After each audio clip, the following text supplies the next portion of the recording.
Difference here when we're using the two courts, as is having established a system, it's simple. You think it's the same, but it's not. We have a distinction now between a living man or woman and a legal fiction, right?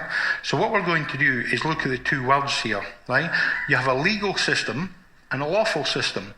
The legal system is for the statutory system, the fiction, the legal entity. Lawful is for the living men and women, the flesh and blood, right? So when we look at the legal system is based on acts of parliament, mostly made by corrupt politicians. Obviously, this is being bribed by lobbyists. They set up within the system statutory obligations. Now, they're not laws, they're not rules, they're not acts of parliament. They're actually just obligations. That's all it is. But they're saying that you have to comply. The next one, you are forced compliance is actually unlawful. They can't do that. Now, anything under common law and natural law, they cannot force you to do something. They just can't do it. No one else has a right to force anyone else to do anything. But this is what the government are doing. They're not giving you a choice. They don't tell you. They force you to accept the law. They say that's it. Now, this is actually without consent. They're not allowed to enforce it. It is unlawful.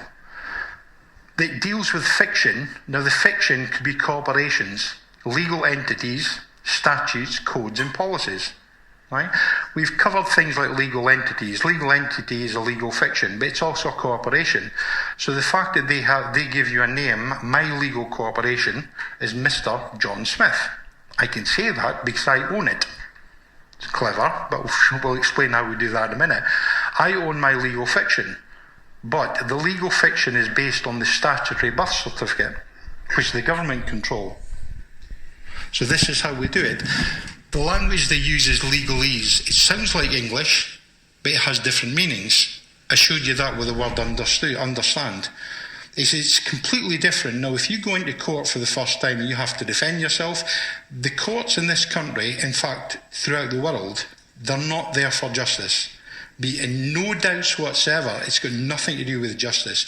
Every so often you get a result, it says someone will get that, but overall, if you look at the system as a complete package, you will not get justice. The court system are corporations, they're run for profit. The police are corporations, they run for profit. The government, the Queen, everyone, they're all corporations. You say, nah, it can't be. Of course it is. You can check this out. There's a company in America, it's Dun & Bradstreet. They basically do a credit check on all the companies worldwide. If you go to Dun & Bradstreet, type in the relevant information, they're all companies, corporations. This is the way they work. He says you don't get, the MPs are even corporations. This is how they deceive people. You're not dealing with men and women here. This is their system. Now, to break their legislation, it's an infraction of a policy. That's all it is. It's not a law. It cannot be a law. It's a rule. It's like Tesco's supermarket. If you break one of the rules, well, so what? Who gives us stuff? It's exactly the same as them. Tesco's sent you a letter saying, right, I'm sorry, it says there's a parking offence, you're speeding, or there's a parking offence on this day in our car park. We're not happy. We're summoning you to appear to court. You have to come to their premises and they're going to fine you. If you get a summons like that, what are you going to say to them? Sod off. But it's the same with the courts. It's exactly the same. It says it's a place of business.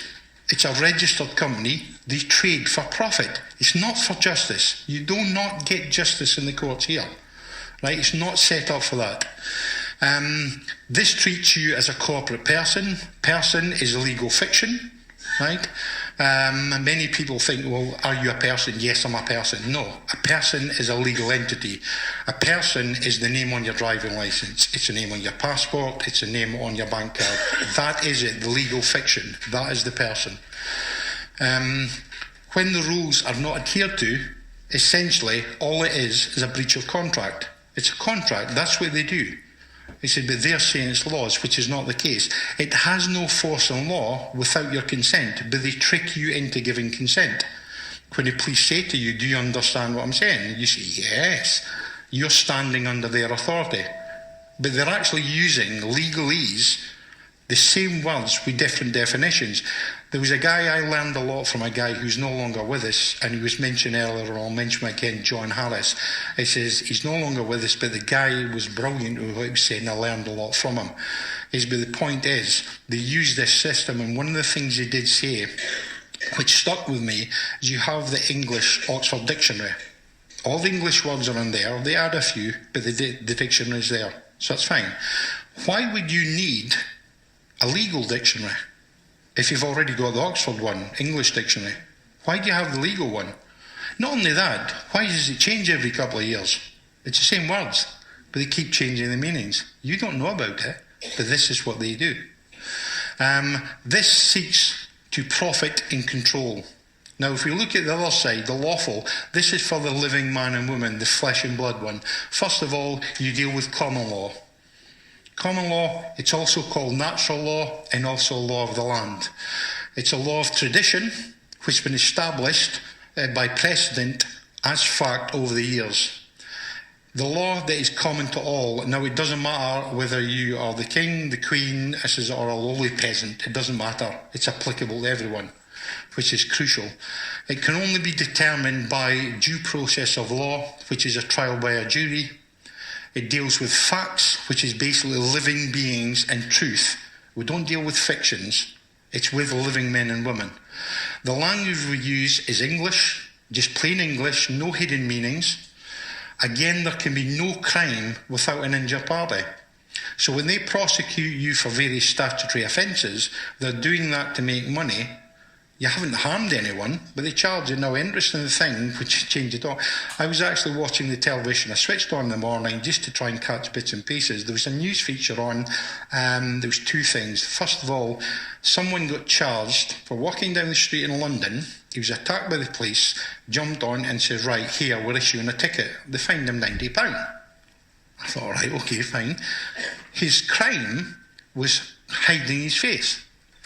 He was working, they're saying now, what they're doing is within the system now, they've set up CCTV and it's face recognition.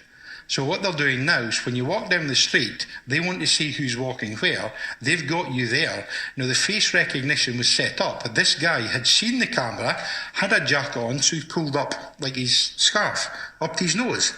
So when that happened, the police nobbled him, jumped him, and he says, right, okay. So he said, look, what are you doing? He says, you're not filming me. He said, no, you can't do that.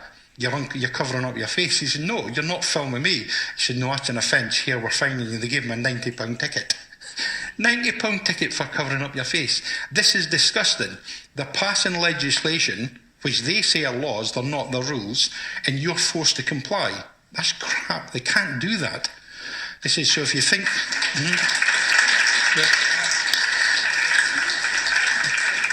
It actually gets better than that, but we'll move on. It says, in this system here, it says they treat you as a man or a woman, which is fine, you're not a fiction. And again, common law, it's lawful when, if there's harm caused to another, the law's broken, right? Now, the principles of law, which is common law, natural law, God's law, if you want, anything, right? This is law of the land. It's basically cause no harm, cause no loss, and cause no injury. In your contractual dealings, ensure you're honourable. That's it. There's nothing else. That is natural law. Now, it doesn't matter, we're not religious or anything, but I'm going to go on a bit about it. And also, it says, when you look at the various aspects, it says, look, it tends down, it says, whether you're a believer, there is a creator. If you believe that, you could be, it doesn't matter which religion you obviously believe in, that's fine. Everyone's entitled to their opinions. But basically, it says the laws that come down through the years, through the centuries, and obviously through, believably, the Creator, they follow natural law principles, which is fine. That is law. Everything else other than that is man-made, it's government, it's statutory. It's not law, it's rules and regulations. You do not have to comply.